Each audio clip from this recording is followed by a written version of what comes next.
On va passer donc à notre deuxième volet de cette émission, la tribalité. Dans un premier temps, est-ce que on peut nous rappeler ce que revêt ce concept tribalité et qu'est-ce qu'il représente pour vous? Ah, alors la tribalité, je l'ai présentée au cours de deux débats que j'ai organisés à l'Assemblée nationale française en 2010 et en 2011. Et j'ai écrit un livre blanc sur la tribalité, dans lequel on trouve une forme des institutions, une forme des constitutions compatibles avec notre sociologie. On ne peut pas expliquer la tribalité si déjà on ne définit pas le tribalisme. Déjà, je vais vous dire qu'en 60 ans d'indépendance, Monsieur Christian Perrin, il y a eu près de 30 millions d'Africains qui sont morts à cause du tribalisme. Plus de 30 millions. Si vous prenez seulement dans les années, on va dire dans les années 60, vous avez la guerre du Biafra. Près de 2 millions d'Igbos sont morts. Si vous prenez dans les années 80, il y a eu des problèmes ethniques au Zimbabwe entre les Dembélé et les Shona. Près de 20 000 morts. Au Congo-Brazzaville, 1997, coup d'État de Sassou Nguesso. Les spécialistes nous parlent de 100 000 à 200 000 morts. Si vous prenez, on va vous dire, la situation au Mali. Et Au Mali, vous pensez qu'au Congo, par exemple, ça a été un conflit ethnique, au n'est-ce pas un Congo, coup d'État? c'est un coup d'État, mais lié à une problématique ethnique, puisque M. Sassou Nguesso, après la guerre, a même fait un discours où il a dit à ses partisans, si je tombe à 11 heures, à midi, vous serez massacrés par les Bakou. Donc, Mais est-ce que ce n'est pas là une instrumentalisation, juste une récupération? Vous croyez au tribalisme au Congo-Brazzaville? il y a oui, il y a du tribalisme au Congo-Brazzaville. Là, je vous parlais juste là, on est au Congo-Brazzaville, mais si vous prenez la situation africaine, elle est pire. Vous allez au Mali, actuellement, vous avez une problématique entre les Peuls et les Dogons. Si vous allez en Guinée, Conakry actuellement, vous avez également des problèmes ethniques entre les Peuls et certaines autres ethnies du pays. Donc, Oui, mais moi je veux qu'on revienne, qu'on donc parle un peu beaucoup plus du Congo-Brazzaville parce que quelqu'un me mhm. disait que le tribalisme au Congo, c'est en fait une manipulation Oh, politique. ça, Non, non. les Congolais sont souvent, Ah, quand on met un peu les politiciens à côté, les Congolais sont à même de vivre ensemble alors, dans leur diversité ethnique. d'accord. Je voulais Parce avant. que il me démontrait d'ailleurs, vous ne trouverez jamais une Mhm. famille au Congo où il n'y a pas un mixage, où il n'y a pas de métissage. Ça D'accord, n'existe pas. d'accord. Donc, on va essayer d'être pédagogue sur cette question. Je vous ai d'abord défini le tribalisme. Je vous disais qu'en Afrique, il y a eu près de 30 millions de personnes depuis nos indépendances qui ont été tuées à la suite de conflits ethniques. Au Congo, puisque vous voulez parler de la situation du Congo, au Congo, nous avons des contentieux historiques qui sont des contentieux ethniques. En 1959, je pense que vous avez appris qu'il y a eu une guerre euh, en janvier, février 1959 qui a opposé les Congo au Ngala et que cette guerre nous poursuit jusqu'aujourd'hui. Deuxièmement, je réponds à votre question sur les familles. Je vous rappelle que le tribalisme ne peut pas être mesuré par les mélanges familiaux. Parce que dans le cas, par exemple, du Rwanda, je peux vous dire qu'il y avait des Hutus qui avaient épousé des Tutsis ou des Tutsis qui avaient épousé des Hutus. Mais malgré cela, on a bien eu des guerres ethniques. Au Congo, c'est pareil. Oui, instrumentalisé par les politiciens. En fait, c'est ce Oui, que je mais voulais dire. alors, vous parlez d'instrumentalisation.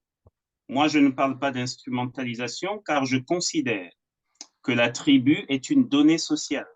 C'est une réalité sociologique. On a demandé aux Congolais en 1992 de voter.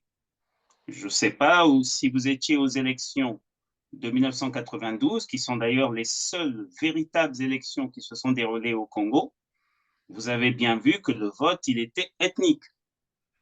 Monsieur Kolela, il a eu 20% de voix. Ce sont les voix qui sont venues du Poul, qui sont venues des Congolari. Monsieur Sassou Nguesso a eu 17% de voix. Ce sont majoritairement les voix qui sont venues de son groupe ethno-linguistique. Monsieur Tister Tikaya, qui a fait 5%, ses voix sont venues des Vili, des Yombe, Lumbu, du Kwilu. Donc, attention à ceux qui disent, oui, tout ça, ce n'est que de l'instrumentalisation. Mais lorsque vous dites au peuple, allez choisir vos dirigeants, ils ne choisissent pas en fonction de la gauche ou de la droite ou en fonction d'une idéologie, ils les choisissent leurs dirigeants en fonction de la tribu. Et ça, c'est une réalité sociologique qu'il ne faut pas Oui, mais pendant que négliger. vous citez Denis Sassou Nguesso, Tister Tikaya, Bernard Oui, Kolela, vous n'avez pas cité Pascal Lissouba qui a bénéficié des voix tant de la partie septentrionale que de la partie du sud au Congo-Brazzaville. d'accord, mais on ne va pas oublier Pascal Lissouba, puisque Pascal Lissouba a créé un nouveau concept ou a mis en place un nouveau concept qui est le Niboland, c'est-à-dire Nyari, Bwenza, Lekumu. Toutes ces contrées se sont unies pour lui apporter les voix, alors que lui est d'une ethnie minoritaire. Mais il faisait bien, monsieur Pascal Lissouba est bien du Nyari. Donc, attention à ceux qui disent qu'on instrumentalise. Non, on n'instrumentalise pas. La tribu est une donnée sociale dans les sociétés africaines. Et ça, il faut accepter cette réalité. Il ne faut pas la nier. On ne va jamais construire nos pays en niant la tribu. Il faut l'accepter comme une donnée et ensuite, à partir de cette donnée, on va pouvoir maintenant construire les États africains. Donc, soyons pédagogues. Le tribalisme emmène de la haine. Le tribalisme emmène des guerres entre les tribus. Qu'est-ce que la tribalité peut apporter? Qu'est-ce que la tribalité?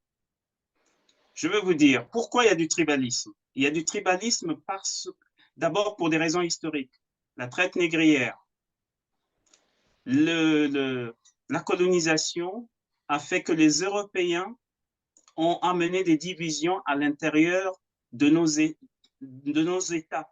Parce que dans l'Afrique post-coloniale, nous, on a déjà expérimenté le fait de vivre avec plusieurs tribus. Dans le royaume Congo, vous avez plusieurs tribus. Dans le royaume mandingue, chez Sundiata Keita, vous avez également plusieurs tribus. Donc, ce n'est pas nouveau pour nous. Comment on faisait avant pour que nos sociétés soient si pacifiques et si agréables à vivre? Je vous rappelle que tous les Européens qui venaient à l'époque en Afrique ont témoigné de la sérénité, de la paix qui existait dans nos sociétés. Pourquoi on n'arrive pas à reproduire ça aujourd'hui?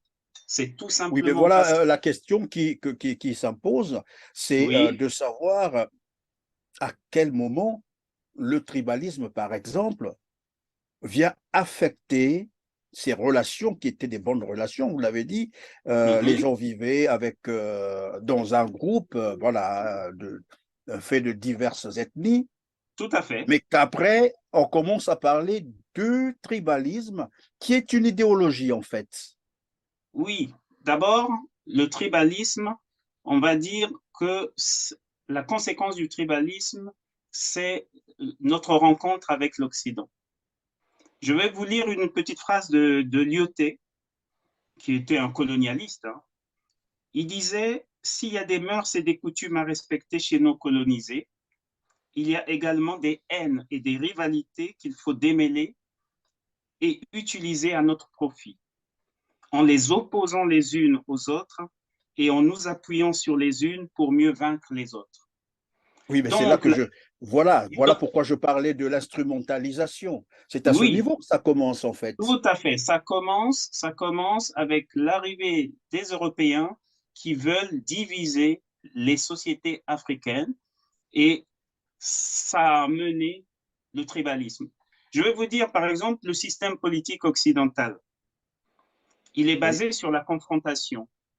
Celui qui a 51% de voix a gagné l'élection. Et on appelle ça démocratie. On s'affronte, j'ai 51% de voix et j'ai gagné. Celui qui a 49% a perdu. Ce n'est pas comme ça que fonctionnaient nos sociétés, Monsieur Perrin. Nos sociétés ont toujours fonctionné sur la base du consensus. Et c'est ça la clé de tout. Par les divisions qu'ont apporté les colonisés, les colonialistes, nous sommes devenus des tribalistes. Il y a maintenant du tribalisme à l'intérieur de nos sociétés, alors que nos rois, eux, avaient réussi à mettre en place un système ingénieux qui permettait à toutes les tribus de vivre ensemble. Et ce système ingénieux que les rois avaient mis, ça s'appelle la tribalité. La tribalité, c'est le Alors, principe. Monsieur Kovala Tshibinda Kwangu, comment est-ce que Oui, la tribalité peut apporter une solution euh, à cet aspect, à ce problème de tribalisme au Congo-Brazzaville? Je préfère rester au Congo-Brazzaville. au Congo-Brazzaville. Je vous dis d'abord que le tribalisme, c'est le cancer. D'accord? Lorsque vous avez une maladie, il faut la soigner.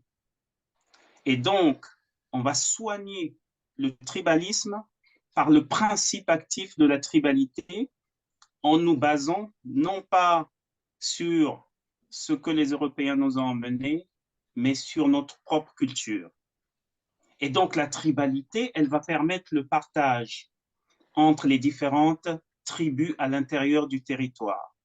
La tribalité, elle va permettre de réguler les rapports sociaux, les rapports politiques, les rapports économiques, les rapports religieux entre toutes les tribus qui existent à l'intérieur des 342 000 km². Comment on va pouvoir le faire? On va revenir encore au passé, puisque c'est dans le passé que nous devons retrouver les ferments de notre unité, non pas dans la colonisation, dans les valeurs qui nous ont été emmenées par la colonisation. Et dans ce passé, qu'est-ce qu'on y trouve? On trouve un système ingénieux qu'on appelle le Kimuntu. C'est quoi le Kimuntu? Le Kimuntu, c'est une vision africaine, c'est un peu ce qu'on appelait en Égypte la mat. C'est une vision africaine qui fait passer l'autre avant soi. Et dans ce Kimuntu, qu'est-ce que vous avez? Vous avez le respect de la dignité humaine. Vous avez le respect des aînés, le respect des anciens, le respect des biens d'autrui. Dans le Kimuntu, on ne vole pas. Le respect de la parole donnée. Aujourd'hui, vous avez des dirigeants africains, ils vous donnent leur parole. Je ne me présenterai pas dans 5 ans et cette parole est bafouée. Dans notre tribalité, on respecte la parole donnée. Dans notre tribalité, on respecte les lois de la vie. Et c'est ça En fait, vous êtes en qu'il train faut de faire nous dire revenir. qu'il faut faire un retour aux sources, c'est ça, un Ah, mais retour aux valeurs ancestrales. est-ce que vous avez connu monsieur Oumniobé, ce grand, on va dire, ce grand indépendantiste camerounais,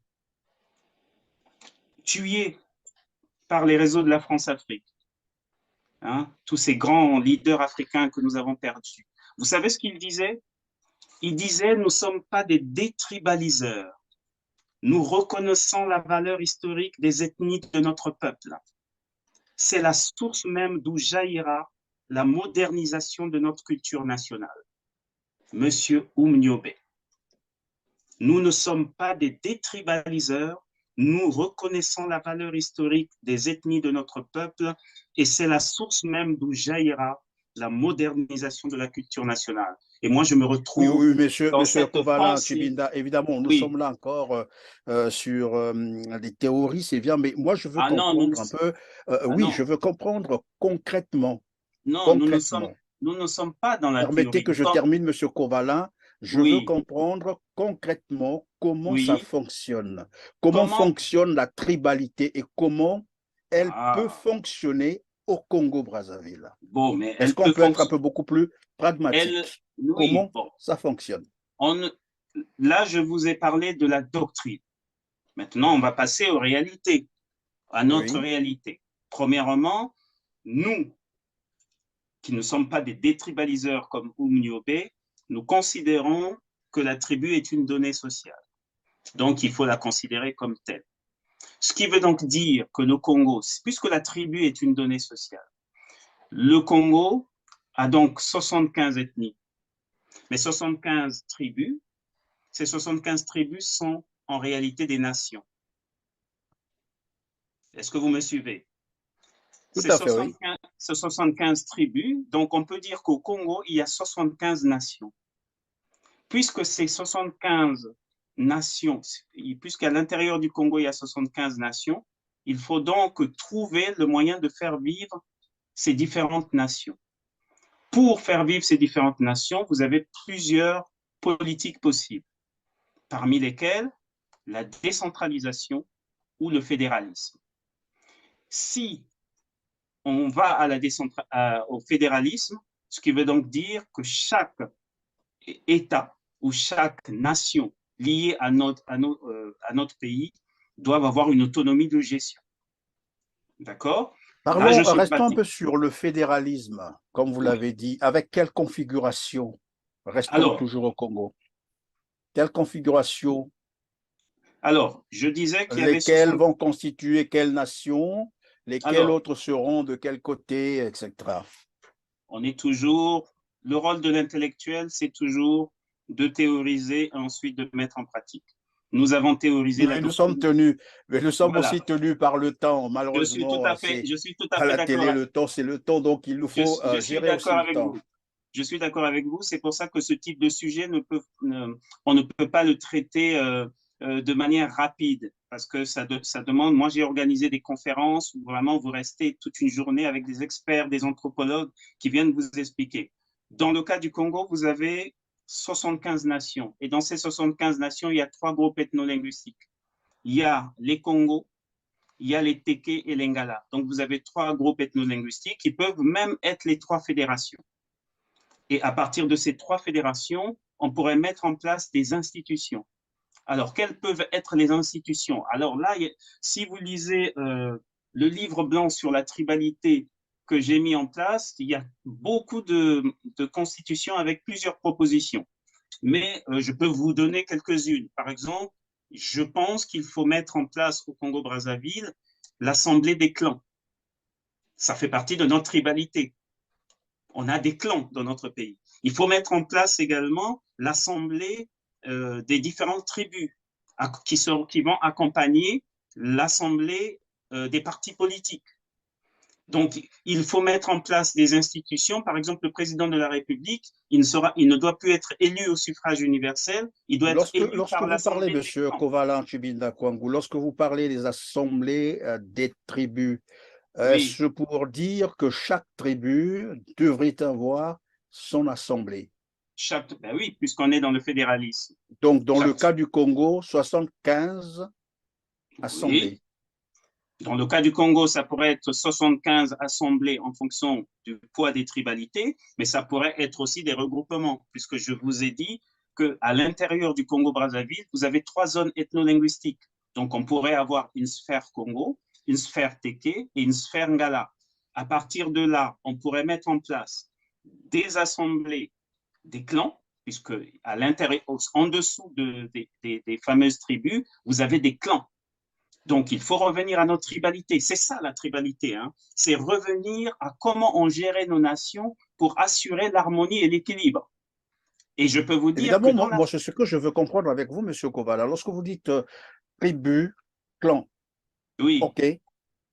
De quoi est composé le Congo? Vous avez dit tout à l'heure de 75 tribus. La différence, 75 c'est tribus quoi qui sont lorsqu'on des les nations. regroupe, par exemple, en termes d'un groupe Ngala, groupe Congo, etc. Un groupe La Téké. différence, c'est quoi? Parce que j'ai l'impression que ça va fonctionner de la même manière qu'au niveau macro, non? Pourquoi La vous différence, ce voyez... sera quoi? Ben, Pourquoi ne vous pas avez trois... rassembler les Congolais tels qu'ils sont aujourd'hui constitués, de leurs Ben, 75, vous avez dit, oui, 75 tribus, les oui, organiser comme tels, oui. que de les scinder en ces trois groupes, comme vous l'avez dit tout à l'heure. Mais ils sont La déjà différence, scindés. c'est quoi là? Qu'est-ce qui va changer dans tout ça? D'abord, vous devez savoir que nous sommes déjà scindés. Parce qu'il faut regarder l'histoire du pays. Vous avez M. Noumazalaï qui nous a posé une très belle question. Dans un Congo, avec un Nord minoritaire, comment un fils du Nord peut arriver au pouvoir? On Oui. a tous balayé cette question depuis 60 ans. Nous n'avons pas répondu à nos Mazalaï jusqu'à ce jour. Le problème, c'est qu'il y a eu une réponse de leur côté. Le pouvoir est au bout du fusil. Il faut trouver les moyens de rétablir un équilibre pour que chaque zone ethno-linguistique soit capable d'arriver aux affaires de manière cohérente. Si aujourd'hui il y a des putschs, si le président Sassou a fait un putsch en 1997, c'est parce qu'il avait la conviction que compte tenu des contingences ethniques, il ne pouvait pas être élu. Si on a eu 200 000 morts au Congo-Brazzaville, c'est parce que M. Sassou Nguesso savait qu'il ne pouvait pas être élu. Il faut donc trouver des institutions basées sur le consensus pour régler la problématique du pouvoir au Congo-Brazzaville. Et c'est ça la clé, monsieur. Oui, mais dans le pouvoir de Denis Sassou Nguesso, il y a un autre aspect qui doit entrer en compte. Sassou n'est pas président parce qu'il pense satisfaire sa tribu. Je peux me tromper, mais c'est un point de vue. Je ne le vois pas d'ailleurs servir sa tribu depuis qu'il est là 40 ans. Nous voyons ce qui se passe, même dans son entourage. Je ne sais pas si dernièrement vous avez vu les inondations où, je crois, l'UHCR est même allé au secours des populations. Donc, je ne pense pas que Sassou Nguesso soit là en train de servir sa tribu. Je ne pense pas. C'est mon point de vue. Et c'est discutable. Par contre, je voulais oui. dégager cet aspect qui est très important. J'aimerais répondre à votre. Moi, j'ai toujours pensé, ce que vous venez de dire. S'il vous plaît. Oui. Je vais finir, Monsieur Kovala. J'ai toujours pensé que Denis Sassou Nguesso est un préfet de la France-Afrique et qui a été installé et qui est toujours installé par la France pour servir les intérêts français et non les intérêts ethniques. Je peux me tromper, mais je pense que c'est cela. Quand on a vu les choses de cette manière, on peut trouver d'autres solutions. Comment rassembler les Congolais pour l'intérêt du Congo et non des ethnies. Qu'est-ce que vous en pensez? Bon, de toute façon, tant que les Congolais vont nier l'aspect ethnique, nous allons aller de revanchisme en revanchisme. D'accord? Vous avez le général Nyangambwala qui a dit qu'il pense déjà à l'avenir d'Emboshi. Oui, mais ça peut être, ce sont des fantasmes, il faut appeler ça comme ça. Parce qu'on ne peut pas prendre ce que dit Nyangambwala, ce que dit Noumazalaï et en faire finalement, voilà, une affaire à régler, mais ça c'est leur point de vue. Monsieur Perrin, ce que disent Monsieur Noumazalaï sur le fait qu'il soit minoritaire ethniquement, ou encore ce que dit Monsieur Nyangambwala, est une réalité qu'il faut intégrer dans notre vision nationale pour mettre en place l'harmonie à l'intérieur du Congo-Brazzaville. Tant que nous allons nier l'ethnie, nous ne comprenons rien à ce qui se passe. D'ailleurs, je discute de temps en temps avec quelques responsables européens et une fois, il m'a été dit, vous les Congos, vous êtes trop nationalistes. Les fameux Européens qui ont installé M. Sassou Nguesso, ils savent très très bien, ils maîtrisent très très bien les aspects ethniques du Congo. Nous qui sommes les Congolais, nous devons tenir compte de ces aspects ethniques car il y a trop de sang qui a coulé à l'intérieur de ce pays pour négliger cet aspect ethnique. Je vous rappelle que M. Okemba, responsable des services secrets congolais, a dit dans une déclaration qu'ils avaient tellement tué dans le pool et que le ciel n'était pas tombé. On est là dans... Moi, on va continuer, Monsieur Kovala, parce que moi, j'ai l'impression que vous vous accrochez, pardon, Monsieur Kovala, Tchibinda, vous vous accrochez sur des théories développées par certaines personnes. Par exemple, là, vous nous parlez de ces, oui, voilà, ces Occidentaux qui vous disent, nous connaissons très bien les réalités ethniques en Afrique, alors que nous également, dans nos traditions, dans nos civilisations, nous avons les parents qui maîtrisent beaucoup mieux nos tribus et qui ont fait que ces tribus vivent ensemble au Congo-Brazzaville. Parce qu'il Alors, ne faut pas toujours aussi att- penser que la vérité, c'est ce que disent les autres et non ce que bon, disent nos propres personnes. Moi, je alors, reviens là-dessus. Ah, moi, je revenons au voulais que vous me démontrez Congo-Brazzaville. plutôt, Monsieur Kovala, Revenons au c'est la question que Congo-Brazzaville. je veux vous poser et vous allez Oui, répondre peut-être à ma question. Ma question, c'est de savoir, oui, est-ce que vous pouvez me démontrer oui. comment Denis Sassou Nguesso travaille pour son ethnie? Alors là, je suis même très étonné par votre question. Oui, D'accord? Ce que vous devez savoir, c'est que travailler pour son ethnie, ce n'est pas lui amener des écoles. Travailler pour son ethnie, ce n'est pas lui emmener des routes. Je pense que vous étiez jeune comme moi lorsque, dans les années 70, le président Pascal Lissouba parlait de la tribu classe. C'est quoi la tribu classe? Lorsque un des miens est au pouvoir, je préfère l'avoir au pouvoir, le garder au pouvoir, même si je suis pauvre. Vous avez connu ça aussi, même sous Lissouba, hein? Vous avez la maman qui vendait ses arachides au marché, qui chantait Lissouba. Autrement dit, on a un sentiment d'appropriation de ce pouvoir. Donc, vous voyez ça en termes de réalisation, de route, mais une partie des partisans de Sassou, même s'ils ont faim, se sentent rassurés de l'avoir à la tête de l'État. Comme une partie des gens qui ont proche de Lissouba se sentaient proches quand il était aux affaires, de le voir aux affaires malgré leurs difficultés sociales. Et c'est oui, mais ça la évidemment, tribu. qu'est-ce que cela apporte, par exemple, pour le Congo? Qu'est-ce que cela peut apporter pour le Congo? Et c'est N'est-ce ça pas le que c'est un cancer. problème de... non, moi Et j'allais parler plutôt de la conscientisation. Il y a un problème de conscientisation. Voilà pourquoi, dès le départ, je disais, il y a aussi la possibilité, et c'est une démarche hein, discutable. On peut oui, rassembler les Congolais, on peut conscientiser les Congolais au point oui. de les amener à vivre ensemble. Tout Vous est voulez les question détruire. d'institutions fortes.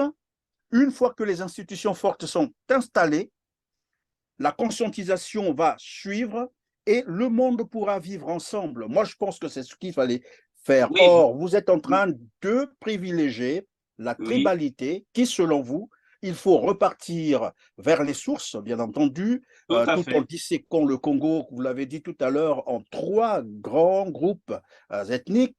Oui. Est-ce qu'il est vraiment plus facile de procéder comme tel ou de rassembler les Congolais pour aller vers une vraie nation? Bon, Qu'est-ce qui vous paraît vous, beaucoup plus difficile? alors d'abord, je réponds. Vous avez parlé d'institutions fortes. C'est Oui, quoi les institutions fortes? Ce sont des institutions pérennes qui peuvent rester même là 200 ans, 300 ans, sans bouger. D'accord? Vous m'avez parlé de l'État. L'État congolais, là, nous sommes du Congo-Brazzaville. Il y a 2000 ans, on n'existait pas, le Congo-Brazzaville. C'est un État de 60 ans. Mais je suis convaincu que votre tribu a plus de 1000 ans. D'accord? Donc, ce que je peux vous dire, c'est que vous devez revenir à vous-même pour retrouver vos forces. J'aime bien l'exemple de Motunde qui vient de nous quitter, d'ailleurs, paix à son âme. Motunde nous parle du cocotier qui est au bord de la plage. Et lorsqu'il y a des vents de 260 km/h, le cocotier ne tombe pas. Vous savez pourquoi? parce qu'il Tout a bien simplement ses racines. parce qu'il a bien ses racines. Et donc, il appartient, nous aussi, les Africains, si on ne veut plus être courbé par les vents venus de l'extérieur pour nous détruire, nous devons retrouver le chemin de nos racines. Et les chemins de nos racines se trouvent dans la tribalité. Le chemin de nos racines se trouve dans ce qu'il y avait de plus profond en nous, dans la mate, dans le kimuntu. C'est là qu'il faut retrouver les ferments d'un vivre ensemble entre tous les Congolais. Tant que nous allons mimer, nous allons copier les constitutions qui viennent de la France ou d'autres pays, ces constitutions ne seront jamais compatibles avec nos réalités sociologiques. Parce que chez nous, nous sommes dans le consensus, nous sommes dans le mbongi. On ne donne pas le pouvoir à celui qui a 51% de voix. ça ne correspond pas à notre réalité. Le chef n'est pas là pour donner des prébendes ou des choses à ses enfants. Vous voyez, M. Sassou Vous Nguesso, êtes en train de nous dire que les Africains ou les Congolais ne sont pas faits pour vivre la ancré. démocratie. Ben, la démocratie, il n'existe pas une seule forme de démocratie, M. Perrin. Il existe chaque démocratie doit s'appuyer sur ses racines. Chaque démocratie doit s'appuyer sur son peuple. La démocratie qu'on nous applique aujourd'hui, c'est une démocratie à l'occidentale. D'ailleurs, M. Sassou Nguesso l'a transformée en démocrature. Parce qu'il sait très très bien, M. Sassou Nguesso, que s'il fait un vote légal avec une commission électorale indépendante, je peux vous assurer que monsieur y perd. Pourquoi il perd? Pas parce qu'il Monsieur est... Kovala Tshibinda Oui, Kwangu, on va être un peu pragmatique. Vous oui. êtes élu président de la République. Ah ben, On vous dans la demande situation actuelle, ça va être compliqué. d'appliquer, oui, c'est un exemple que je prends comme ça, parce que c'est ça ma Oui, question. Vous êtes oui. président de la République, votre programme est basé sur la tribalité.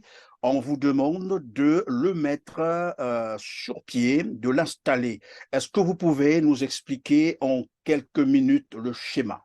Comment vous allez procéder? Le schéma, il va être simple. Je réunis tous les Congolais en B, là où la colonisation avait commencé avec la rencontre Makoko de Brazza. Je réunis tous les chefs traditionnels. Je réunis la société civile. On se retrouve tous en B pour un pacte national. Et dans ce pacte national, nous allons définir les règles du jeu de la nouvelle République. Une République qui, désormais, va tenir compte des valeurs que je demande, notamment les valeurs du Kimuntu. Donc, dans les valeurs du Kimuntu, le penser à l'autre passe avant penser à soi. Donc, à partir de là, on va mettre en place le fédéralisme au Congo. Chaque groupe ethno-linguistique sera autonome. Le président de la République ne sera plus élu au suffrage universel. Il sera élu par les représentants de chaque clan et par les représentants de la nation. Et pour le choisir, il faudra le choisir à l'unanimité. Et on mettra en place une présidence tournante entre les trois zones ethno-linguistiques. Tous les 15 ans, le pouvoir doit changer de zone ethno-linguistique. Le président de la République ne doit pas appartenir à la même zone ethno-linguistique pendant 15 ans. Voilà. Donc, ça sera un pouvoir tournant. Et donc, on aura répondu à ce moment-là à la question de Noumazalaï. Avec un Nord démographiquement faible, comment un fils du Nord peut arriver au pouvoir? Il arrivera au pouvoir par la présidence tournante et il arrivera au pouvoir par des institutions saines. Et vous verrez que ça va être des institutions fortes puisqu'elles vont apporter l'harmonie à l'intérieur du pays. Il n'y aura plus jamais de putsch militaire avec un tel système. Je mettrai également une armée qui doit être nationale et non une armée comme aujourd'hui avec un haut commandement détenu par une seule zone ethno-linguistique. Il y aura un état-major, on va dire, composé de 3 personnes, un Congo, un Téké et un Gala.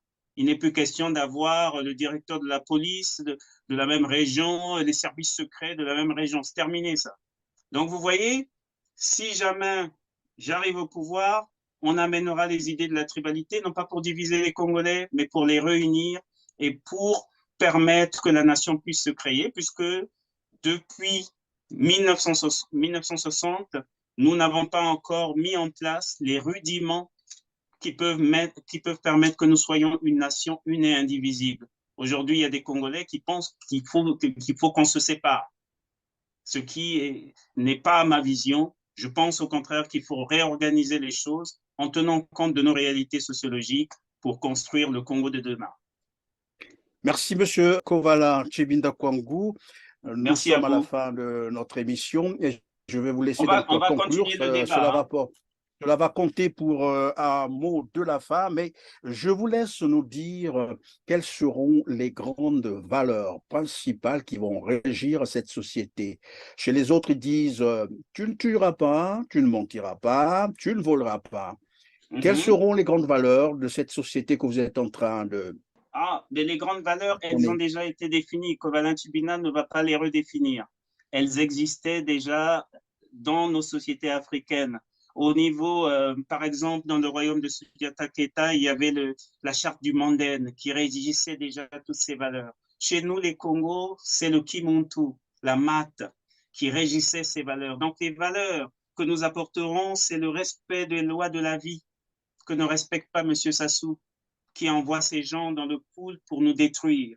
Le respect des parents, des ancêtres, ça encore, vous voyez, ça existe encore aujourd'hui, mais il faut aller plus loin. Le respect des anciens. Vous savez, moi, avec l'éducation que j'ai eue, quand je vois un aîné, c'est toujours un yaya pour moi. Le respect des biens d'autrui.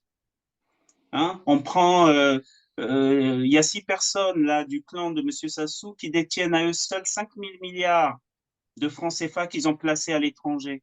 Ils ne respectent pas les biens du Congo-Brazzaville. Le respect de la parole donnée, ça c'est important dans le Kimontu. Vous savez, il y a un proverbe qui dit on attache les chiens avec un fil, mais l'homme, on l'attache par la parole.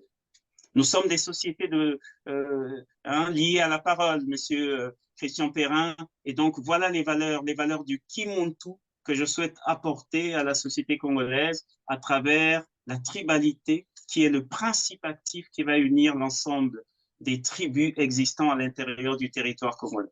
Merci, Monsieur Kovala Tshibinda Kwangu, d'avoir été avec nous. Je rappelle que vous êtes économiste, informaticien et personnalité politique. En tout cas, vous tenez durement et chèrement à la tribalité comme Tribalité. solution pour rassembler, sinon gouverner le Congo. En tout cas, Le merci d'avoir été Congo avec nous. et l'Afrique. Et l'Afrique. Et l'Afrique. Merci beaucoup. À vous aussi, mesdames, mesdemoiselles et messieurs, merci de nous avoir suivis aujourd'hui. Likez et partagez comme d'habitude pour nous permettre évidemment de vulgariser l'information à ceux qui nous ont rejoints aujourd'hui. Si vous ne l'avez pas encore fait, en tout cas, pensez à vous abonner pour être prévenu de toutes nos prochaines productions. On se dit au revoir et à très bientôt. Merci.